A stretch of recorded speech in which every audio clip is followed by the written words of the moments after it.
अमित जी, आपको news 18 network को ये एक्सक्लूसिव इंटरव्यू देने का बहुत बहुत धन्यवाद। हम आपके शहर में हैं, आपकी कंस्टिट्यूएंसी गांधीनगर में हैं, साबरमती रिवर फ्रंट पे हैं। शुरुआत करते हैं, अगर आप पहले 2 फेजेस को देखें, और इसकी चर्चा काफी चल रही है कि वोटर टर्नआउट थोड़ा लो रहा है, कुछ स्टेट्स में 5-6% भी नीचे रहा है वोटर टर्नआउट। तो 400 पार का आपका नारा है, 370 भारतीय जनता पार्टी, तो क्या गाड़ी पटरी पे है? कहीं ऐसा तो नहीं कि कुछ रेल पटरी से पटरी पे है जी। आप परिणाम के दिन देख लेना, 12:30 बजे के पहले एनडीए 400 पार कर जाएगी, मोदी जी फिर से प्रधानमंत्री होंगे। जो लोअर टर्नआउट है, इसके बहुत सारे कारण हैं। 12 साल के बाद मतदाता सूची का शुद्धिकरण हुआ है, एक। दूसरा कारण है कि सामने से कोई लड़ाई ही नहीं है, जिसके कारण टर्नआउट पर एक प्रकार से इफेक्ट होता है। मगर हमारी पार्टी की टीम ने, मैंने स्वयं बहुत डिटेल एनालिसिस किया है। हम 2 चरण में 100 पार कर 100 से भी कई अधिक सीटें जीत के साथ आगे बढ़ रहे हैं तीसरे चरण में। तो मुझे 400 पार के लक्ष्य में कोई दिक्कत नहीं दिखाई पड़ती। पहले शुरुआत करते हैं अमित जी मुद्दों पर। कौन से ऐसे मुद्दे हैं जिनको लेकर भारतीय जनता पार्टी आज तीसरी बार लोगों के बीच जा रही है? किन उपलब्धियों को आप संक्षेप में बताएं कि किन उपलब्धियों को लेकर आप जनता के बीच उतर रहे हैं? देखिए, सबसे पहले इस देश में से आतंकवाद और नक्सलवाद, ये 2 ऐसी समस्याएं थी जो कई दशकों से देश के लोकतंत्र के लिए और देश के डेवलपमेंट के लिए नासुर बनी हुई थी। नरेंद्र मोदी जी ने 10 साल के अंदर लगभग आतंकवाद से 100% निजात पाई है, और नक्सलवाद से आप कह सकते हैं 95% तक इसको समाप्त कर दिया है।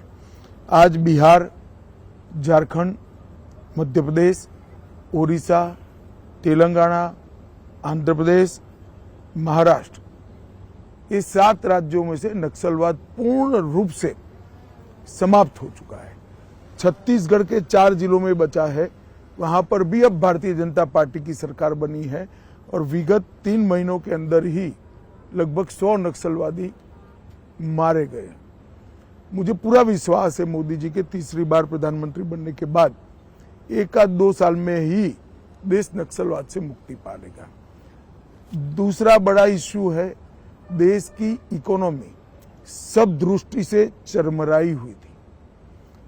पॉलिसी बनती ही नहीं थी, उत्पादन की गतिविधियां बड़ी मंद पड़ गई थी, निर्यात ओंधे मुंह गिर रहा था, देश की सारी सार्वजनिक बैंकों की बैलेंस शीट भी न बन पाए अगर सच्ची बनाने जाए, इस प्रकार की स्थिति थी। महंगाई आसमान को छू रही थी, और कुल मिलाकर बजट के 16 के 16 पैरामीटर्स नेगेटिव दिखाई पड़ते थे। 10 ही साल में मोदी जी ने ये परिदृश्य को पूर्णतया बदला है। शेयर बाजार आज आसमान को छू रहा है। एफआईआई के सेलिंग के बाद भी भारतीय म्यूचुअल फंडों ने बाजार को ताकत दी है। पीएलआई स्कीम के कारण और एक मजबूत इकोसिस्टम के कारण भारत फेवरेट डेस्टिनेशन मैन्युफैक्चरिंग के लिए पूरी दुनिया में बना है जी। हमारे बच्चे स्टार्टअप हर रोज रजिस्टर कर रहे हैं, हमारी कंपनियां हर रोज पेटेंट रजिस्टर्ड कर रही हैं, ढेर सारे स्वरोजगार के अवसर पैदा हुए हैं। सभी की सभी बैंकों की बैलेंस शीट आज बहुत अच्छी बन चुकी है। इंडस्ट्रियल ग्रोथ के जितने भी पैरामीटर्स हैं वो 25 साल के टॉप मोस्ट मार्किंग पर हैं। एक्सपोर्ट रिकॉर्ड तोड़कर आगे ही बढ़ता जा रहा है। इसी प्रकार से फ्यूचर में जो कुछ क्षेत्र आने वाले 25 सालों तक दुनिया भर की इकोनॉमी को ड्राइव करने वाले हैं, वो सभी क्षेत्रों में भारत आज पायनियर बन चुका है। जैसे ग्रीन हाइड्रोजन मैन्युफैक्चरिंग थोड़े लेट है, मगर सेमीकंडक्टर, इलेक्ट्रिकल मोटर व्हीकल, जी बैटरी का उत्पादन, अंतरिक्ष का क्षेत्र, लेट होने के बावजूद मैं फिर से कहना चाहूंगा डिफेंस भी। इस प्रकार के कई क्षेत्रों के अंदर जो आने वाले 25 साल तक दुनिया की इकोनॉमी की दिशा और दशा तय करने वाले हैं, वहां आज भारत एक मजबूत फाउंडेशन डाल चुका है और ये फाउंडेशन पर एक बड़ी इमारत होनी है। तो इकोनॉमी भी सुधरी है, सुरक्षित भी हुआ है, देश 11वें नंबर का अर्थतंत्र था, आज 5वें नंबर का अर्थतंत्र बना है। गांव हो या शहर, जंगल हो या रेगिस्तान, सागर किनारा हो या शहर हो, हर जगह इंफ्रास्ट्रक्चर के डेवलपमेंट के काम हो रहे हैं।